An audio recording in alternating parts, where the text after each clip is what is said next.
Good afternoon. I'm Dr. Andrea Nerlich, she, her pronouns, Director of the Rehabilitation Counseling Programs and Director of the Programs and Rehabilitation Counseling here at Hofstra. Welcome to today's discussion, The Promise and Peril of Artificial Intelligence for People with Disabilities. As you'll see, we're running this presentation hybrid, so 4 of our presenters are in the room and we will have one who will be zooming in to present. While AI can enable assistive technologies to increase independence, learning, and engagement, these new technologies also raise pedagogical and ethical questions. Our panelists today will address these benefits and concerns for people with disabilities. All panelists will present, and then we will have time for questions at the end of the full presentation. Let's meet our panelists in their newly revised order. Dr. Mary McDonald is professor in special education at Hofstra University. With over 30 years of experience, she's directed programs for students with autism from early intervention to adulthood. Dr. McDonald is actively involved in supporting individuals with autism and their families. She holds a PhD in learning theory and is a behavior analyst. Her contributions to the field have earned her recognition, including awards from professional associations and invitations to serve on editorial boards and advisory panels. Dr. McDonald's published work covers diverse subjects from disability in the media to self-management to universal design for learning. She has published both peer-reviewed and popular articles on topics related to special education. Comments. Dr. Joseph Bartolotta is an associate professor of writing studies and rhetoric. He holds a PhD in rhetoric and scientific and technical communication from the University of Minnesota. Prior to joining Hofstra, Dr. Bartolotta was a lecturer and visiting assistant professor at the University of New Mexico, where he co-founded the Laboratory for Usability, Communication, and Information Design, and directed the Professional Writing Internship Program. His work appears in journals like Technical Communication Quarterly and Communication Design Quarterly. Dr. Kevin Legranger is an AI ethics specialist and AI consultant. He is on the board of directors and director of research at the Global AI Ethics Institute. He is also a fellow of the Institute for Ethics and Emerging Technology and is professor emeritus at the New York Institute of Technology. Dr. Legranger is a member of the founding editorial board for the journal AI and Ethics and has published more than 50 articles and media productions in both professional venues and the popular press, and 2 books, Artificial Slaves, which won a Technoculture Studies Prize, and Surviving the Machine Age with sociologist James Hughes about AI's effect on jobs. Recent consulting projects include those as an expert consultant on generative AI's effects on employment for the EU Parliament's Green European Free Alliance parties, and also work on a project for the United Nations regarding fair use of employees' voice debt. Michael Ford is a graduate from Hofstra's class of 2023. He is a behavioral technician and founded CODEM, which stands for Communication Opportunities Through Autism. The project aims to help individuals on the autism spectrum communicate effectively through music intervention sources accessible via an application. CODA specializes in personalized music lessons, tailor-made therapy plans, and methods that utilize musical instruments and songs to help break communication barriers for both verbal and non-speaking individuals on the spectrum. Dr. Craig Rustici is professor of English, director of Disabilities Studies, and faculty advisor to DREAM Hofstra, the local chapter, Disability Rights, Education, Activism, and Mentoring. His Disability Studies scholarship appears or is forthcoming in the Journal of Gender, Ethnic, and Cross-Cultural Studies, MOSF Journal of Science Fiction, CUSP, Late 19th, Early 20th Century Cultures, and Biography, an Interdisciplinary Quarterly. I please call up Dr. Mary McDonald.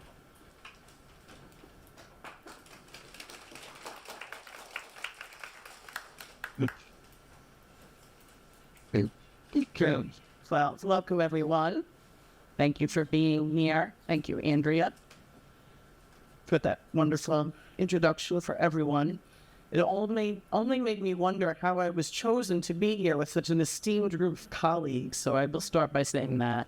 So my background, as you may have heard, is in disabilities. I teach in the special education department, and my lifelong passion has been working with individuals with autism. So that is really what I'm going to talk to us a little bit about today. And I'm definitely going to be focusing us on the idea of, which I think is different so far, we may have listened to so far today, the idea of thinking about AI maybe in a positive way in which we can actually use some AI technology out there to actually help people in the higher education who may have disabilities.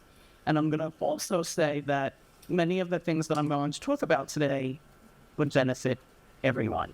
And that's the way that we like to think about, things. We like to think that what we do actually could help everyone. But we are talking about individuals with disabilities, so I'm going to certainly be speaking about that as well. So the first thing when Fred spoke to me about this particular panel, the first thing that I thought about was graduation rates. I'm thinking about university, I'm thinking about higher education, and one of the things that we see often is that we may have college students who have disabilities, and we see that sometimes they're not graduating and at the same level like that. They're not graduating at the same level as their peers. And what I mean by that is there's two different possibilities. One is that they are graduating, but they're graduating at a slower pace, just absolutely stunning sports, right? And the other may be that they may not be graduating at all, so they may not actually make it to graduation. So of course we want to be able to support individuals who may need extra help, and we want them to be able to have a very rich college experience. We want them to be able to feel confident, and in the end, one of the things that we would really like them to do is be successful in college and ideally graduate from college, right? Because someone who has, taken all of those college credits with the exception of, say 6 credits or something and never receives that final degree, it's certainly, obviously not a place for students continue. They want to have that, that actual certification, that actual diploma in their hands, being out. So the question is, can AI be used specifically to support students with disabilities and enrich their college experience and ultimately lead to higher graduation rates? I think it's an empirical question. I don't have an answer for you, but I'm going to pose some questions and some thoughts for us here today to think more about. So some initial thoughts that I have when I was thinking about this, I think AI can offer some really valuable support to college students, and specifically college students with disabilities who may need some extra support in certain areas. I need to filter about this. I think that there are some support like proofreading and help with grammar and certain things that may relate to writing in college, which we are doing plenty of in college. There are definitely some things that a program like ChatGPT, it's the one everybody's kind of talking about these days, can actually be helpful with. I think that we all need help sometimes. I don't know, again, in the keynote presentation, there was some discussion of, AI is out there and a lot of people are using it. They don't know that they are. So I think that that's interesting because I think a lot of us are probably using AI in different ways and we just don't realize that we are. There are programs like Grammarly that people might be using on their computers, lots of different devices and tools that are out there helping us. But there are ethical questions and there are dilemmas that come with this. And I'm not really going to spend too much time on that today because I know my colleagues are going to talk about some of these issues as well. But there are these ethical issues of, how much is the AI doing and how much is the student doing? And how do we sort of make that work? And how do we offer AI as a viable tool of support without having the AI sort of do the work, right? And that's really what kind of comes down to when we really start to break this apart. I've had the honor of being a part of a task force here at Hofstra as well with some of my esteemed colleagues. And one of the things that comes up most often is the issue, of course, of the AI, doing the work for the students. And so what does that look like in terms of an honor code and that sort of thing, right? Another area that might be important would be being able to use AI to help with some communication. And I'll talk about that a little bit more, but I think for some individuals, not being able to communicate as effectively as they might like to can actually impact their progress in the university. And so that's going to be an important area as well. So I'm going to scroll through a little bit because we've had a little technical difficulties and I lost a bunch of my minutes. But I do have a few resources in here for you, so you'll see some of that as I'm going through. UNESCO obviously has a lot to say about ethics and AI, so that's definitely some reading for you. And there is a section on education and research specifically. You absolutely should take a look at this, as this is the area of interest for you. But I will tell you that sort of the Cliff Notes piece would tell you many of the things that you would certainly expect, which is, we have to provide education and training. Right? If we're going to expect to use this in the education system, if we're going to have our students be able to use AI in some sort of productive way that can be beneficial, then we have to make sure that we're educating people on how to use it, right? To provide the freedom to do that. We have to conduct the research. I kind of started with an empirical question, right? We need to know what the benefits, also the limitations can actually be.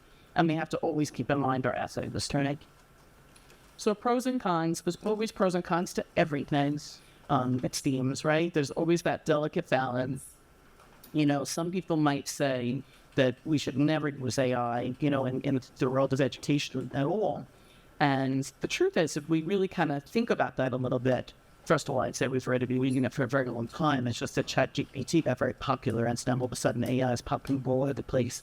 I think that's really true.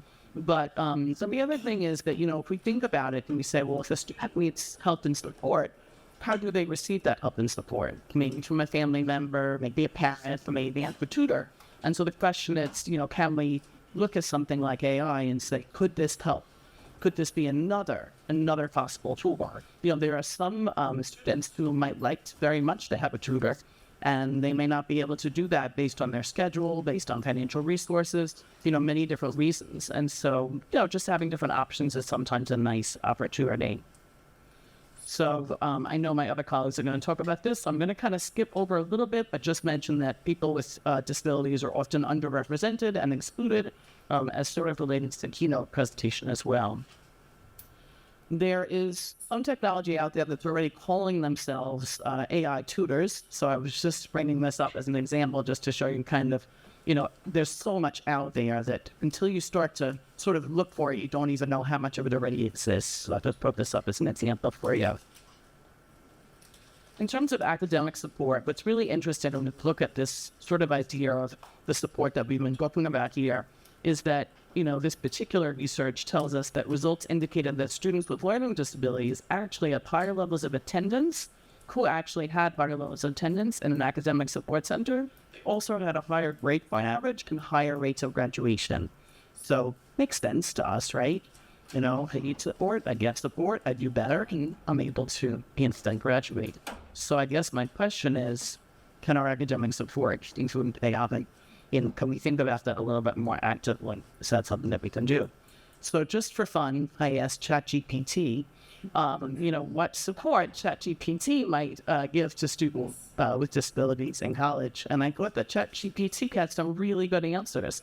So I'm not going to be able to read them all to you because I don't have enough time. But I will tell you that that it really is a good list here.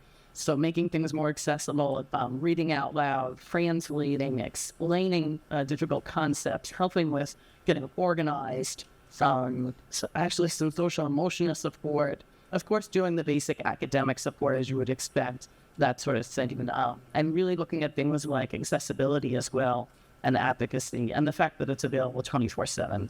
So I thought ChatGPT had a lot to say for itself. In terms of ways that it might help students. And what I really like is this disclaimer, which is it's important to note that while ChatGPT can offer assistance, it's not a substitute for professional support or accommodations provided by the Disability Service Office. Now, you might think that I wrote that, and it didn't. ChatGPT wrote that. So I thought that was pretty nice. But ChatGPT was taking that into consideration, right? So as far as faculty and the research, looking at it sort of from the faculty end, again, what people are saying is it's the integrity and it's the ethics that comes back to who's doing the work. And that really is the biggest issue. People can outsource their essay writing, but let's not be fooled. This has been happening all along. Just was online and maybe $5 or something for one. I don't know what the going rate is, but people have been doing that. Now they're going to do it maybe a little differently and a little more easily through ChatGPT. So certainly something that can be addressed in course syllabi, and there are things that can be done in terms of what is allowed and what's not allowed, and what's done, maybe even in front of a faculty member in a classroom versus at home, etc. So can AI augment the teacher and the teaching? This is an interesting article. So I do have a QR code at the end of the presentation. So if anybody wants to scan that, you can have a copy up to 5. And so you'll be able to have access to all the articles that I'm referencing here. I don't have any time to talk about doing this. But I do believe that that is definitely possible for us to sort of work together.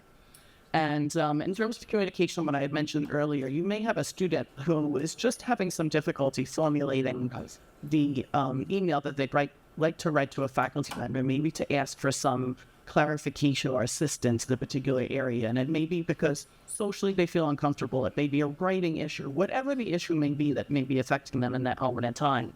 And I believe that ChatGPT can actually even help with things like that. It can give them a voice. It can help them to access information. Now they get the information from the faculty member. The faculty member explains things to them. They're able to submit that assignment. Maybe they wouldn't have submitted that assignment otherwise. Now they receive that grade and they pass that course and they're on their way towards graduation. So I do think there's something to be said for it. So can we, us and AI, work together? So I think that we can. Believe me, I'm not looking for Skynet and I don't want teacher bots. But I think that at this level, just thinking of AI as, very useful tool and something for us to be able to share with our students, I think it can be really helpful. I have a little feature reading for you here. And there's a QR code. If anybody wants to scan, you'll be able to access the slides and we'll have all the information about the articles that I shared. So thank you so much.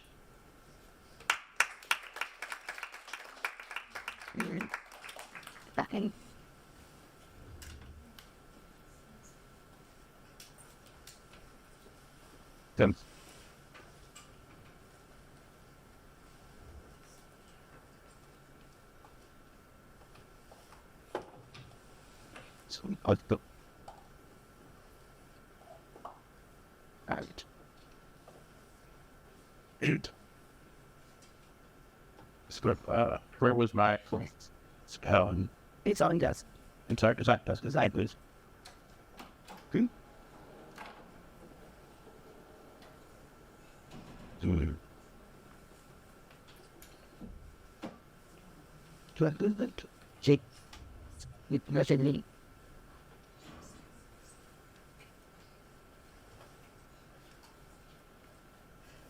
Hi, hello. My name is Joseph Perils. I'm in the Department of Right Studies and Rhetoric, and I am the respondent to Professor McDowell's presentation.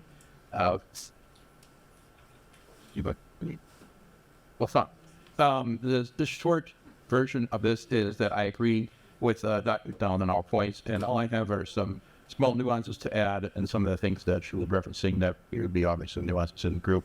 That's what I'm going to contribute to this really 5 main points I would like to make, and I'll try to make them briefly when you talk about this later for any further question. I just want to talk a little bit about some specific tools that we're thinking about that Professor McDowell referenced that we can think a little bit more critically about as well.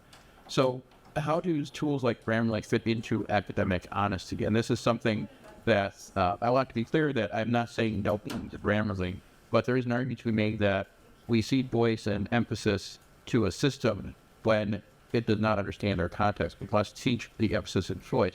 It takes it, and right here, don't know if it's even big enough. Yes. Right now, what you see up here is this is a screenshot from Grammarly, and I think the people around me know that I like to make the distinction between something that is a grammar problem and a style problem, and this is a style problem, not a grammar one. And I think that's an important context for us because when we're talking about style, we're talking about decisions we're making as writers, and they're typically wanting a certain word or put certain emphasis on things.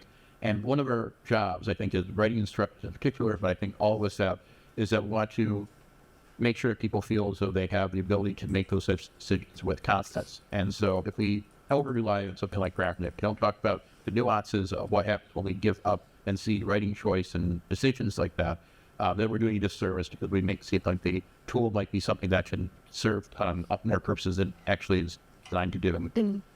The second point I'd like to make is that AI is generally atypical. It does not know, it cannot look into our souls, does not know what we're interacting with. We can give it a prompt, but the prompt is all it can use. It fully understands context insofar as prompt. what I have up here is a screenshot from when I was designing my first notes for class at IT. And you'll see on the right side, there's a editor option. And it tells me, I think, that I'm 66%. I have a PhD in writing. I saw it and I was a little bit concerned. That's right. But actually, I'm not really that concerned because I have confidence in what I'm writing. And so this tool, I can turn it off. I know to turn it off. But it's one of these things where I get concerned where someone sees a tool, does not know that they have the true ownership over their work. They have the true ownership over their writing. They might look at that as that might be a little bit intimidating. I can live with the 66%. This document, if I wasn't emblazing it here for all of you to see, I'm the only person who would see it. I understand the context for it. There aren't things in there that are occurred. And if that type of context thing is writers, purging writers know about how they're interacting with these particular tools. I also want to make the point about labor and disability service. I just want to echo what Professor McDonald's statement that it's not a suitable professional support for accommodations decided by it's not a substitute for professional support or accommodation provided by Cal Disability Service. AI is evolving so quickly because it serves a business objective to do processes cheaper and faster. The cheaper here can be about minimizing labor. AI should enhance disability service, not replace them. So I just want to make sure I echo that point, Professor McDonald. And my prior point, humans have the ability to understand context better than AI can give it input. We can have it understand only so far as what we tell it, whereas someone who has spent years working on accessibility services, they're going to have a lot more context to understand and respond to a student's particular needs than any AI is going to do. I also like to make this point, this is related to this broader point being made here, but it's certainly related to disability studies, which is that ChatGPT has something to interact with socioeconomic class. Those of us who have been studying writing for some time know that ChatGPT democratized something that was once available to the wealthy. There have been paper mills, there have been paying people to write their paper. Before ChatGPT existed, we know that there were students who were using these resources, and those types of resources would fly right through things like training.com. And we know this for time, but if you got type of resources to use that sort of thing, then you were able to skate by it and it would not be picked up. What we're dealing with right now, however, is policies and enforcement of academic dishonesty need to look at the issue, which is academic dishonesty, rather than the technology itself. If we look at technology only, we are again going to be focusing on underprivileged students who, especially this is going to be true with perhaps some students with disabilities who are using these things, that perhaps the boundaries are a little bit blurry in terms of where one needs to go or does good. I always encourage students to think not about the technology itself, but about larger problems. And the larger problem seems to be academic dishonesty. We talked about that rather than talking specifically about ChatGPT. So we have interventions, we have things that we can do to try to interact. Fifth point, and this I wrote this slide before Professor Creel gave the keynote, but I think we should be heeding some of the warnings that are incorporated to more university systems, meaning transparency about how they're trained. And Professor Creel's discussion was excellent. I would just add to that, there are traits in population of students with disabilities that will disadvantage them. For instance, if AI was designed, or if the tools that were inputted into AI, or the how it learned, looked at a whole bunch of applications or letters from students that talk a lot about perhaps their how they excel in sports or how well they do with sports. If that becomes something that the AI starts to see as a sign of someone being potentially the student or something that the university values, that might be the sort of thing where inadvertently it's going to marginalize students with disability across the whole range. And this is one of those things where you really have to be thinking about that particularly carefully to really make those connections between these things. And you have to be looking for that as being one of the possible outputs. So one of the things that we should be looking at, we're training AI on the output, seeing what sort of students are we seeing less of, what sort of students we see quite to disadvantage. It does not have the ability to understand context, so it's not going to understand that particular context we might be looking for. Could an AI that reads letter recommendations not trained to deal with right disability sets of information and applications disability? These are the sorts of things that we really have to put some guardrails in place to make sure that as it's developing, it's still in a way that is more or less consistent with how we think ethically dealing with students. So just a couple of closing thoughts. AI is a tool, and it should not replace any given decision-making. I'd encourage students and instructors alike to get to know Joseph Weizenbaum's work on AI's decisions, the distinction between deciding, choosing. In Weizenbaum's work, he talks about deciding being a computational activity, something that you can program, then you can have output that comes out of it. Then he talks about choice as being something that's not a computational activity, but as far as humans are concerned, involves judgment. And so this judgment plus all the other factors that we are placing things together, and then that's the way whenever it's supposed to be moving forward. An excellent book. I hope that it gets republished. I'm not going to spend time missing for a while. His work, he designed in the 1970s a great chatbot called Liza. He was seeing really fascinating things about how people were having these parasocial interactions with this as though, let's say, a therapist. And this is something that he started to write a lot there about.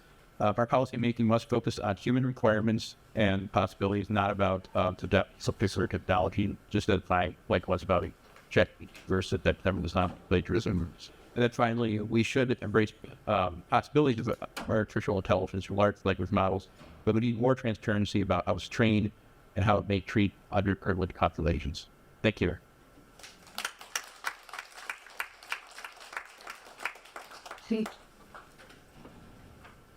Zoom is next. Okay. Okay.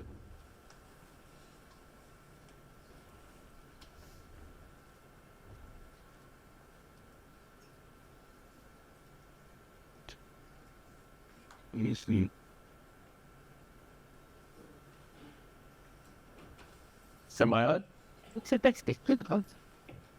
Yes, you are. Okay. Hi. My name is Kevin LeGranders, and I'm going to talk about therapeutic AI for disabilities. I'll be cherry picking a few types of AI for certain specific disabilities. I'll also be talking a little bit about some drawbacks involved. I'd like to thank Hofstra University at Progress for inviting me to talk today. So AI is already being used to help people with blindness and low vision. There's an app called Feed My Eyes, where blind and low vision people that uses volunteers to see and describe what a blind person has their camera pointed at with their cell phone. But there's a new prototype for this app that uses chat consort that uses GPT-4 AI to interpret what the vision impaired person's phone camera is pointed at. So this is in prototype. A friend of mine named Mike May is a beta tester for this AI-enhanced format, and he told me that he thought that GPT did an amazing job. It's about 80% correct on details, which is about the same, believe it or not, as human volunteers. And it automatically not only will, for instance, read a menu, but also automatically summarize it and answer detailed questions about it, like what vegetarian menus. BMI's CEO Mike Buckley said that after loading the indexes necessary to get the app to work, he said he could take a picture of the refrigerator, and the AI not only told him what all the ingredients in the refrigerator were, but also told him what he could make for dinner. There's those ingredients. So the downside here is that, like all GPT-based AI, it sometimes hallucinates. That is, it makes things up. For example, Mike told me that it would tell him certain menu items were there that didn't exist actually, and later come up and say, well, we actually don't have that, so that is one problem that I know with an AI company that makes this is working on. There's other AI for the blind and low vision as well. I'm just going to mention a few. There's Microsoft Seeing AI, Google Glass AI, and these are similar to Feed My Eyes. And then there's SuperSense Corporation with its Super LiDAR app, we can see on screen here, which creates a 3D map of your environment to determine the distance between you and other objects, and also gives sound feedback to help you avoid obstacles. So it also has a bonus includes recognition for people and for masks. So if there's a person in the vicinity, it'll recognize that as a person rather than an object, and also tell you if that person is wearing a mask or not. So next, I'm going to talk about AI use for mobility. Yeah. Exoskeletons are a good example this type of AI use. Exoskeletons were developed first for the military industry to satisfy a need for amplification of human physical strength and endurance. These then spurred versions for helping folks disabled by stroke, nerve disorders like MS, multiple sclerosis, and paralysis. There are a bunch of companies that now make light exoskeletons called exosuits often to provide walking for those whose motion is impaired. So most of these, and there's about 20 of these companies, they use AI to figure out, adjust to the user's gait and the user's body position and balance and so forth. A good example of one of these companies is Rewalk. This is the Rewalk exosuit, or helping paraplegics walk. Again, that's why it's called Rewalk. This is a personal 6.0 exosuit, and it's for home use and when users are out about the community, so they don't have to use a wheelchair. It's a lightweight exoskeleton with motors at the hip and knee joints, and it propels the user forward.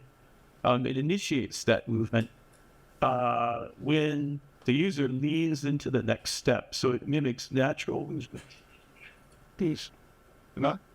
And here's an example of, sort of an extreme example of the use of this exoskeleton.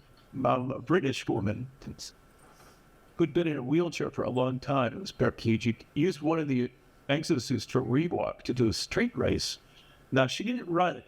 She walked it with the help of the two canes, but she did, I think it was 5 to the this. Again, it's pretty impressive, considering she didn't have to use her wheelchair. Next, I want to talk about BCI, brain computer interface. And BCI is already being used therapeutically to enhance the actions of limbs in paralyzed people, and also people with artificial limbs. And then to help those who, like the late astrophysicist Stephen Hawking, can't communicate physically. Or Stephen Hawking's still alive today. He'd be a good candidate for AI-enhanced BCI that could guess from his brain activity what he wanted to say, and then put it on a screen, as you see here, or to use text-to-voice technology to speak it, which is, I think, what he did when he was alive. And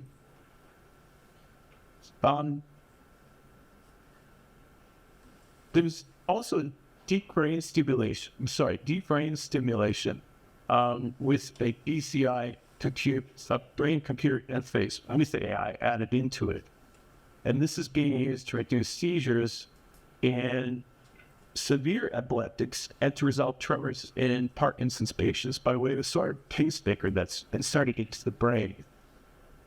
And it looks something like this.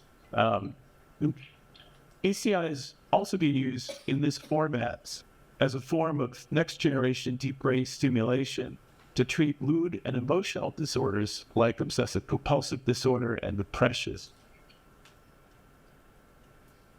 Use of AI is for the purpose of regulating the therapeutic stimulation to the brain to enhance its consistency.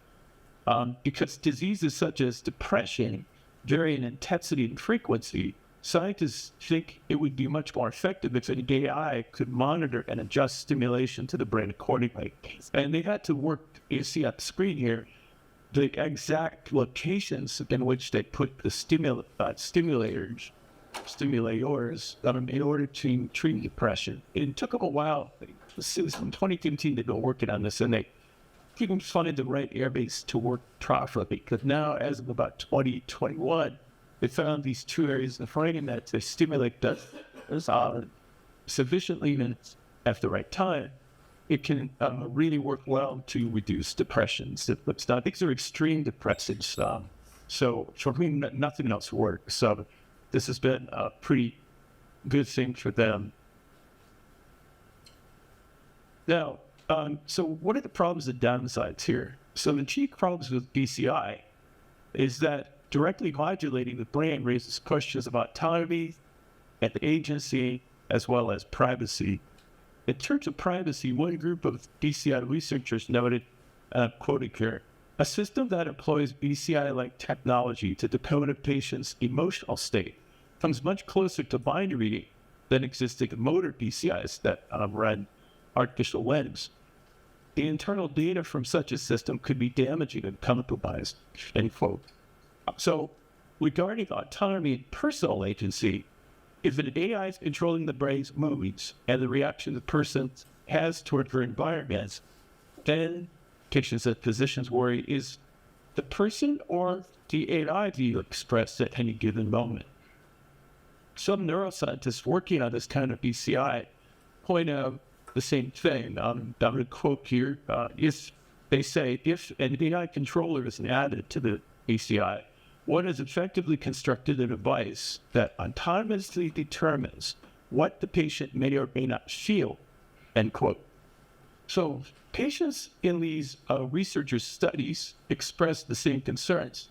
Some patients who have been treated for depression using this advanced BCI, or deep brain stimulation, started losing their sense of self. One said, quote, there are parts of this where you just wonder how much his teammates are. And you wonder kind of how much of it is my thought pattern. How would I deal with this if I didn't have the stimulation system? You kind of feel artificial, end quote. So I'm going to want to stop here and maybe we can talk more about this at Q&A. These are where you can find more work I've done about AI and also my email.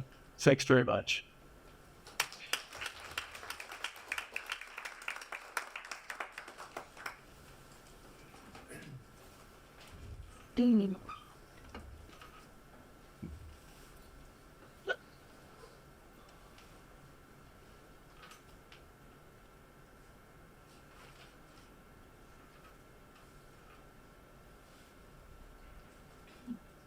This.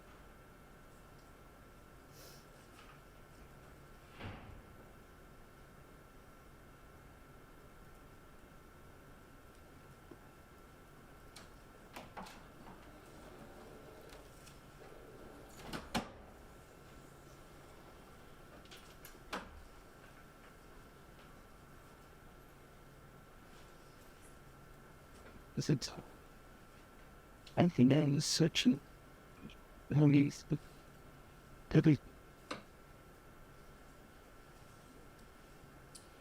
my name is Michael Thorne. I'm actually a recent graduate of the class of studying brain. That was a lesson for entrepreneurship winner of 2023. I'm here to talk about as well just looking at AI through a different perspective and the impact it can have for potential students with ASD. Do you know how much artificial intelligence has infiltrated our daily lives? From online shopping to music streaming, AI technology is all around us. And now we have ChatGPT, the latest cutting-edge technology rocking the education industry. With AI, we can make our day-to-day routines more convenient and efficient than ever before. AI technology has taken education to the next level by enabling students to receive personalized and streamlined learning experiences. AI-powered virtual assistants can help students with homework, read assignments, and answer questions. This not only reduces the workload of teachers, but also enhances students' overall understanding. AI can also assist teachers in identifying students who require extra help and adjusting their teaching strategies accordingly. As well, AI can provide tailor-made learning experiences for students with disabilities. AI-powered tools can also assist teachers in planning and developing curriculums by analyzing data and identifying trends in student performance, enabling teachers to intervene early if a student is struggling. Despite concerns about the use of AI in education, let's focus on the positive aspects of AI, especially for students with special needs. AI has the potential to be a game changer. For instance, AI-powered tools can provide a more supportive learning experience for individuals with autism by identifying areas where they are struggling and providing targeted interventions to assist them in social skills and communication. AI-powered tools can also help create a more inclusive and structured learning environment, which can benefit students with autism who may struggle with changes in routine. While traditional methods of teaching students with autism spectrum disorder can be effective, they often fail to address the needs of these students. One of the common problems with these methods is the assumption that all students learn the same way, which can be insensitive to the needs of students with ASD. This approach fails to recognize that students with ASD have unique abilities and conditions and may not respond well to traditional methods. Another issue is the focus on social skills training without considering sensory challenges. Many individuals with ASD struggle with sensory processing, and the sensory environment of the classroom can be overwhelming for them. Conducting social skills training in an environment that does not accommodate their sensory needs can be counterproductive. In addition, some teachers may not understand the communication differences of individuals with ASD, which can lead to frustration and misunderstandings. There is also a tendency to focus on behavioral problems rather than addressing the underlying causes of the behavior, which can create an environment that is not conducive for learning for students with ASD. As someone who has had personal experiences with ASD both as a student and as a staff member at Life's Work and Autism Care Organization, I understand the importance of tailored approaches in working with individuals with ASD. For instance, I recall a specific incident in high school where a teacher misinterpreted my behavior during a lecture. Due to my severe anxiety, I would shake my hands and move back and forth to calm my nerves, which the teacher interpreted as a lack of interest or discretion. This lack of understanding and empathy only worsened my situation and highlighted the need for a different approach to learning for individuals with ASD. From my experience, I've learned that empathy, understanding, and tailored approaches are essential in working with individuals with ASD. As such, AI personalization can be a valuable tool in assisting those with autism spectrum disorder.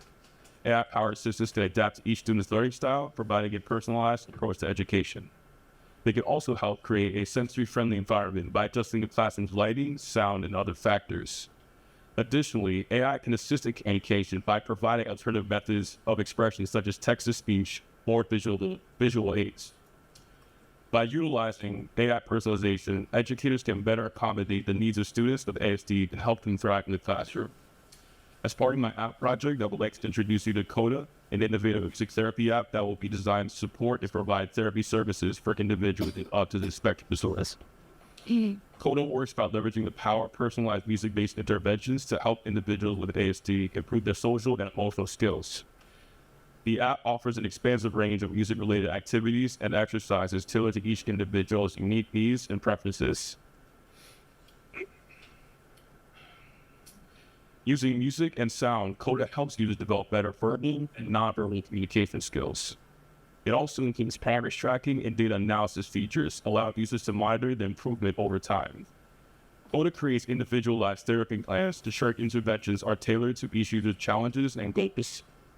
Designed to be engaging and enjoyable, making therapy sessions more motivating for individuals with ASD. Imagine a classroom scenario where a child with ASD struggles to interact socially and communicate effectively with peers and teachers. Coda can create music-based activities, encouraging the child to participate in group activities. It can also recommend music therapy activities that teach emotional regulation or improve communication skills.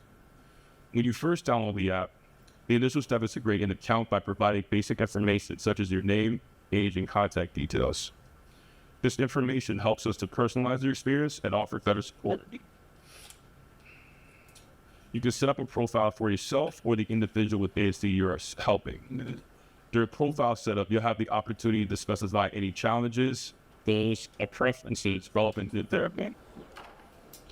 This allows us to understand your needs and design therapy plans that work best for you. Once your profile setup is complete, the app will prompt you to complete a brief assessment or questionnaire. This helps the app gather additional information about the individual's needs and abilities. The examination may include questions about communication skills, emotional challenges, sensory sensitivities, and musical preferences. The app generates a list of recommended music therapy activities and exercises based on the user's profile and assessment results. These activities are personalized to address individual specific challenges and therapeutic goals. You can browse the recommended actions list and choose the ones you want to include in your therapy plan. Each activity includes a brief description, therapeutic goals, and estimated duration. The app allows for the customization of select activities. You can adjust settings to make the activities more suitable for the individual's preference and comfort level. For example, you can choose the tempo of the music, adjust the volume, or select preferred instruments or genres. The app provides audio or visual cues as needed during therapy sessions and guides you through each session.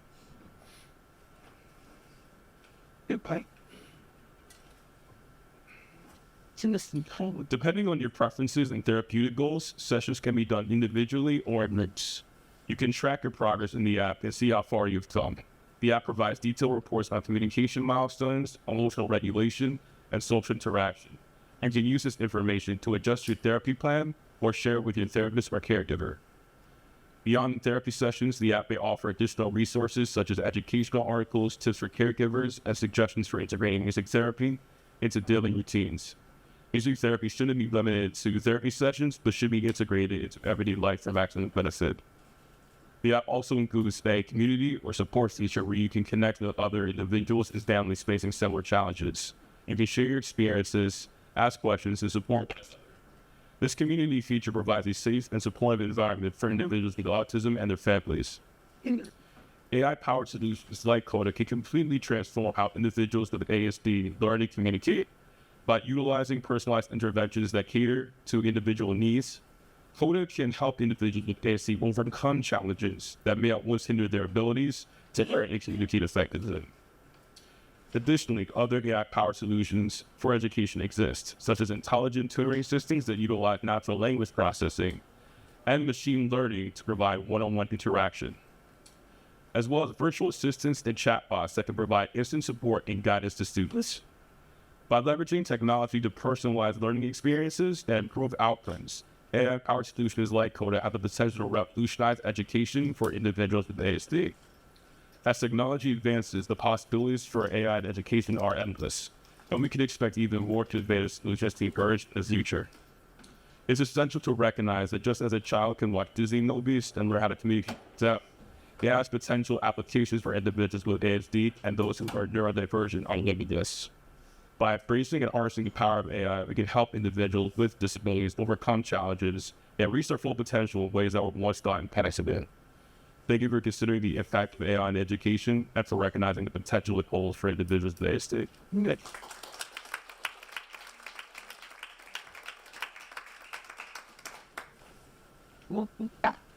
Steve.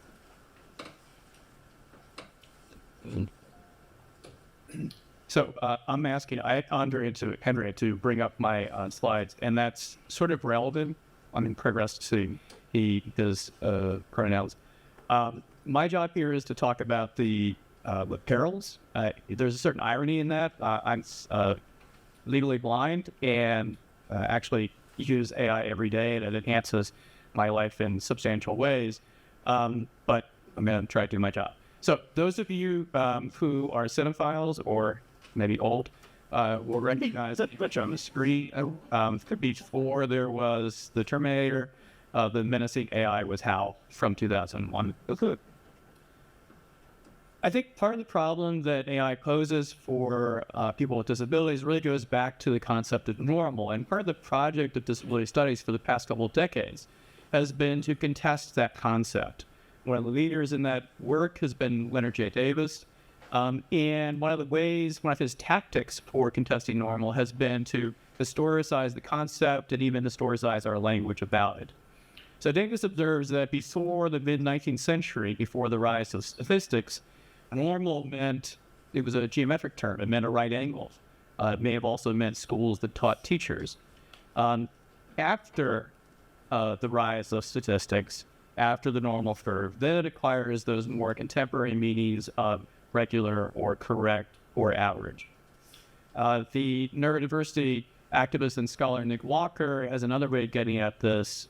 He sort of says, dear, if you think it's all about numbers, then dear people of European descent, you might consider the fact that the largest ethnic group in the world are Han Chinese. And how do you feel about being atypical or abnormal if you're figuring this out mathematically? The problem about AI is that it potentially harnesses the power of big data and computation to retrench and revitalize these notions of normal and normality. And as several people have alluded already, one of the central problems is the idea of the data desert. And put simply, the AI is only as good as the data sets that it's trained on. If those data sets are unrepresentative, they have omissions, or if they reproduce unhelpful biases, then the AI is just going to supercharge that. And you may be familiar with one example of this, right? AI-enabled facial recognition technology has been especially bad at recognizing the faces of Black people, especially Black women. Some of that has been explained in terms of a lack of diversity on the teams that initially worked on the software, or a lack of diversity in the data sets that were used to train the software. As you can imagine, there are parallels for people with disabilities. So Mary had her sort of experiment. I tried a little experiment and asked the Bing image generator to produce images of college students with disabilities. These are the 4 that they gave me. So bottom right, nicely kind of positive. I don't see a visible disability there, so maybe that's non-apparent disability, and that would be good. I don't know what's going on left out. If he just found out he has a disability, look on his face. I'm not sure. What I do notice, though, is that 3 out of the 4 are people using wheelchairs, which is a very kind of small and reductive slice of the community of people who have disabilities. It's certainly encouraged by the icon that they have, the sort of universal icon for disabilities. But people have recognized the limitations of that icon and suggested that we need icons that maybe also suggest deaf people or people with visual impairments or cognitive disabilities. So you can see a little bit of that data, that desert impact here. It gets a little worse. So at Penn State, they did a study with the large language models, and they basically did sort of Mad Libs with ChatGPT, where they would give the program a brief sentence and ask it to fill in the blank. So a man has added the past tense of a verb. So at first, it gave a kind of conventional response. A man has changed was the most common response. But then they thought, well, what happens if we put a disability descriptor on that man? So they tried a deaf blind man has fill in the blank. So the answer it came up with was died. My first reaction to that was uncomfortable laughter because it's so absurd. On the other hand, I quickly reflected on how underestimating either the life expectancy or the quality of life for people with disabilities has had real consequences. So the height of the pandemic in spring 2020, several states issued emergency care plans that would have denied ventilators to people with disabilities. And activists and lawyers had to challenge these in order to make a difference. So it matters. There are also concerns which have been touched on a little bit here about the role of algorithms in employment. At the Equal Employment Opportunities Commission, administering the ADA, issued a report about this. Those of us who worked on the Common Read several years ago, Weapons of Mass Destruction, are probably well prepared for it. A friend of Hofstra, the former CEO of the Disability Center, has also written about it in his book, Disability Friendly. But there are a couple ways in which algorithmic searching for employees can pose problems. One kind of comes back to that data desert or a version of that. One of the ways that this works is employers may use sort of gamified assessments to evaluate job applicants. Problem is very often these assessments are prepared by assigning them or asking a sample of successful past employees to take the assessment, and then the assessment is sort of normed on that basis. So Diversity 101 would tell you that if you look for people just like the people you have in your organization, you're not going to get any more diverse. Additionally, there are companies that now offer themselves up as AI interviewers, right? So the first round of interviews would be done by the technology.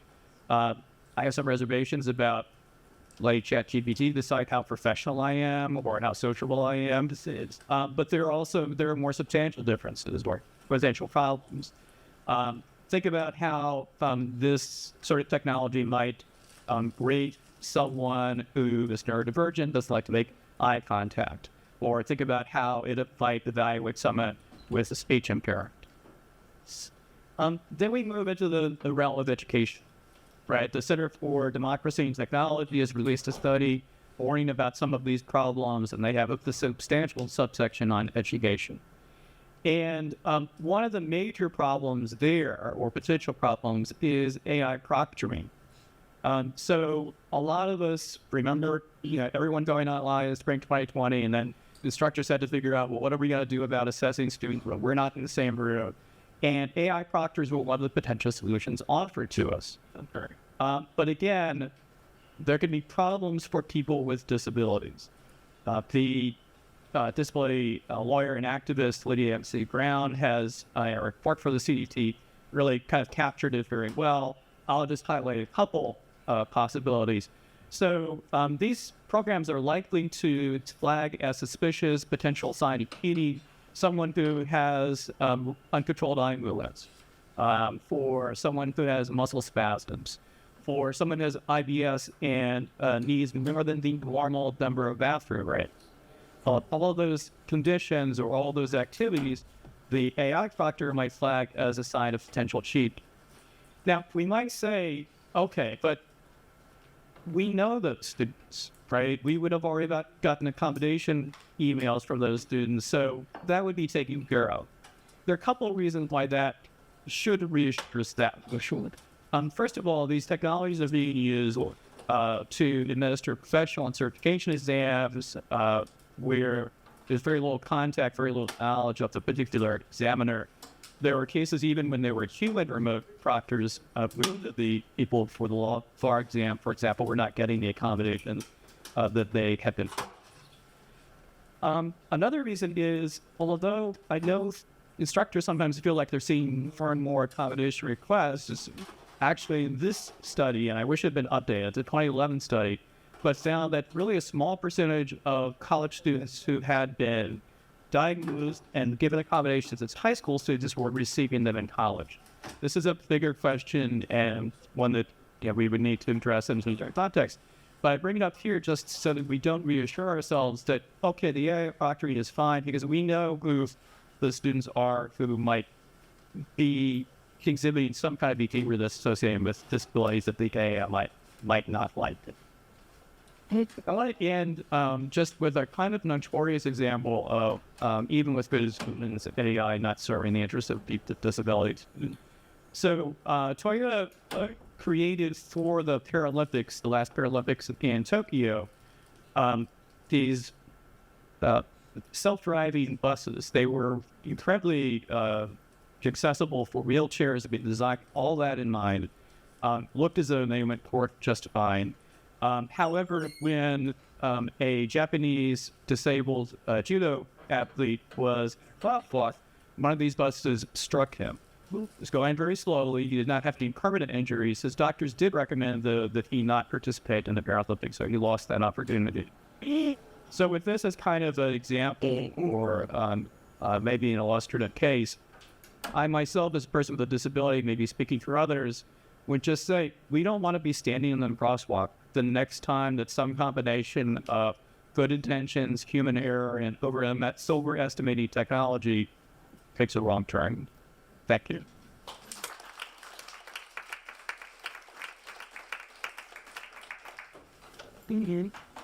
And to read up. Okay. Even the shoes.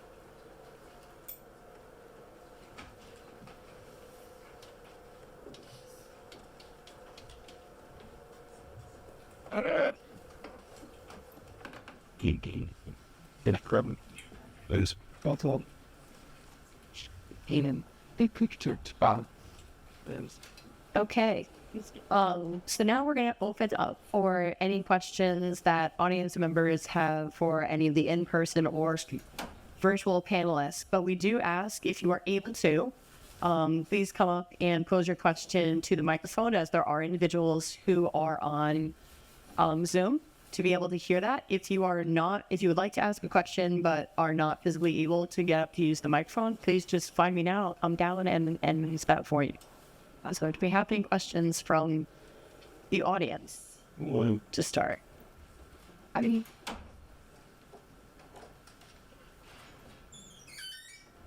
just to get started, I know that obviously our first and second speakers had kind of rebuttals for each other. Is there anything that was kind of spurred, in your thought process in the presentations from your co-panelists? Anyone want to jump in with something that popped to mind? Attend that.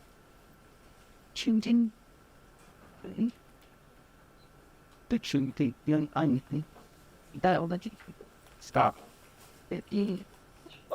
I was saying, I think that like still like, but I really enjoy what the your presentation, well, like talking about like how as well there needs to be like an assistance with communication that like when you're sending an email, for example, like a lot, like for example, my own experience is I have trouble a lot of the times thinking correctly with what I want to say or what I need to discuss with either a mentor or even discussing with student access services while I was here. It was very troubling for me. I knew what to say, but sometimes it just didn't know how to come correct. So that's why I actually even use AI now. I use things like auto guides, like so I can speak into it, help me like kind of communicate my thought process, because with like Asperger's syndrome, it's like also a combination of like ADHD and ADD, where it's difficult to really put all my thoughts together into one piece very easily. Like it's a lot of other people as well. So that's why I think that as well AI should be that next step to help those students in communication, because that really is a huge barrier a lot of times for success.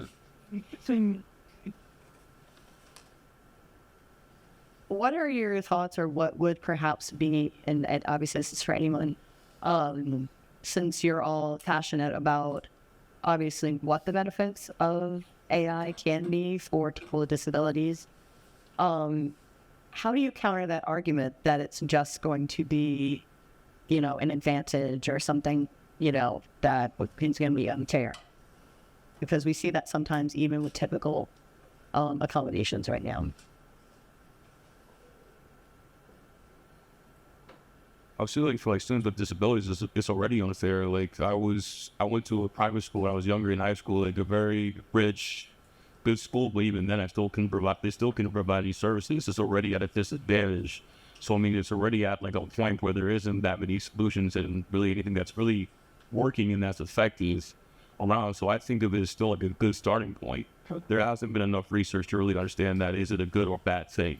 So I think having it as a starting point, really seeing where it goes for a time, really would demonstrate it, like how it's either good or bad. I think it's And I think one of the things that I like about AI is that right now, at least, it's accessible. And so all students can access it. So it kind of does level the playing field in that sense and doesn't make people feel, as though someone else is getting, sort of special treatment or things that people misunderstand. People with disabilities might need access to some sort of support or help. But, I hope that it continues to be accessible, 24/7, free, that sort of thing. I know some of the AI out there is not, there are some things that need to be accessed and paid for. But at this point, I think it does allow for really close students, technically, to This is just sort of echoing. I think Mary, but I thought one of the strong Tap on the mic. and Joe's presentations was Where's the trust? The mics. There's a switch. Pick up here. Just tap on it. We pick up. And better. Yes. Sorry about that. I thought one of the strengths from Mary's presentation, Joe's presentation, was to talk about that democratizing effect, right? Even when we're having these anxieties about the way this technology could be used to plagiarize, in some ways, that option was available to other people some time, and now it's accessible. I think Mary's last point is kind of relevant too. It seems like some of the history of this technology is that you roll it out, you get lots of people interested in it, then you erect the paywall. So we may have to see, what happens next with some of this technology. Could I jump in here? I can't see anybody, so I think I didn't talk into the audience. But there are two things I had to say about that. One is to add on to what Craig just said. Dr. Rustasy,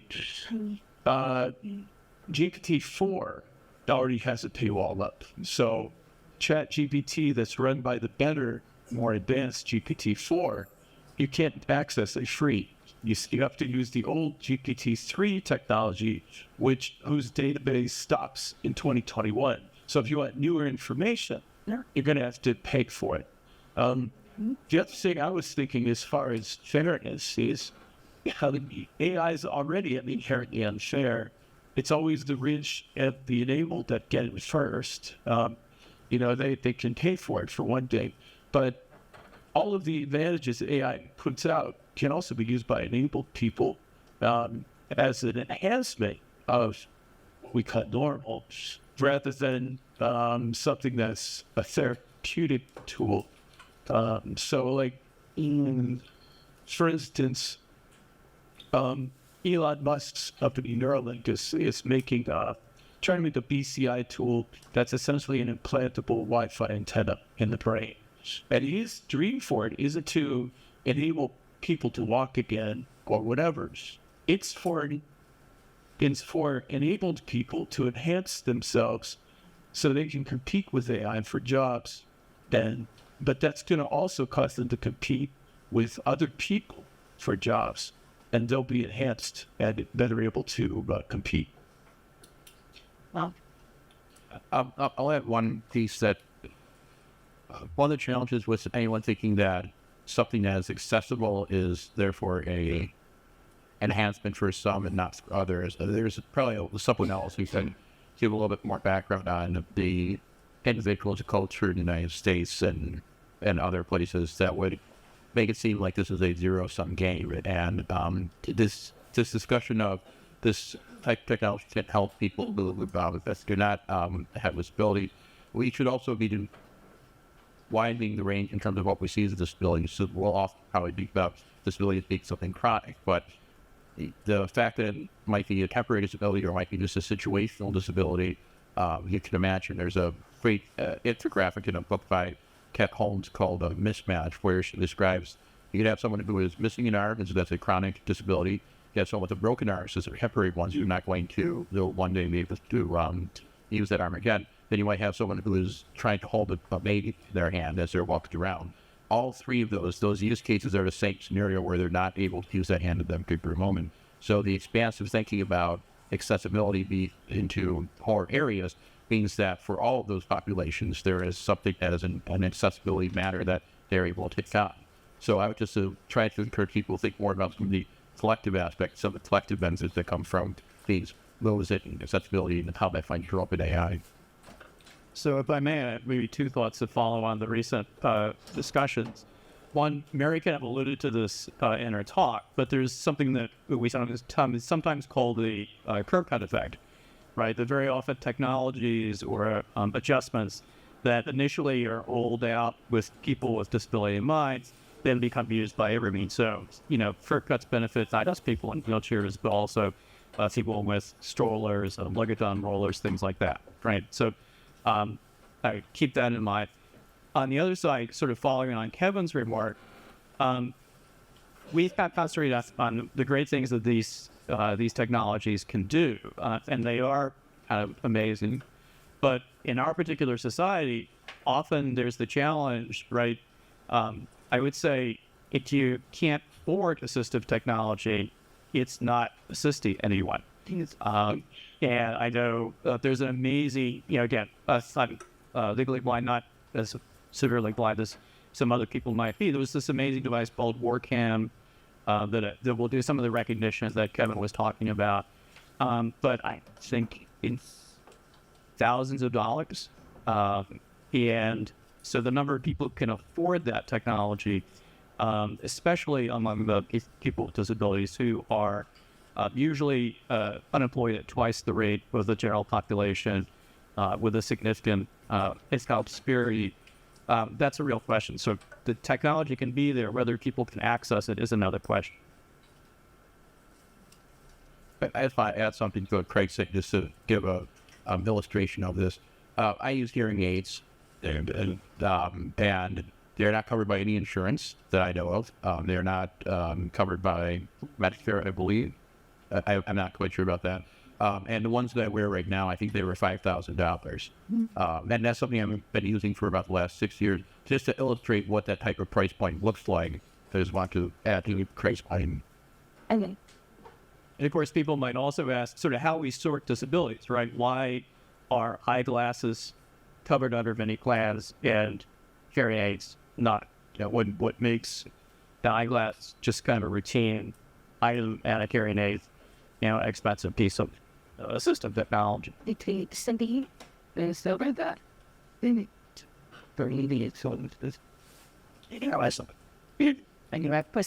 Any questions from the audience? All right. Well, we'd like to thank you for attending our presentation. I'd like to thank our panelists, both present and virtually, for just relaying some wonderful and thought-provoking information for us. So I wish you all a great rest of your day. Thanks. And your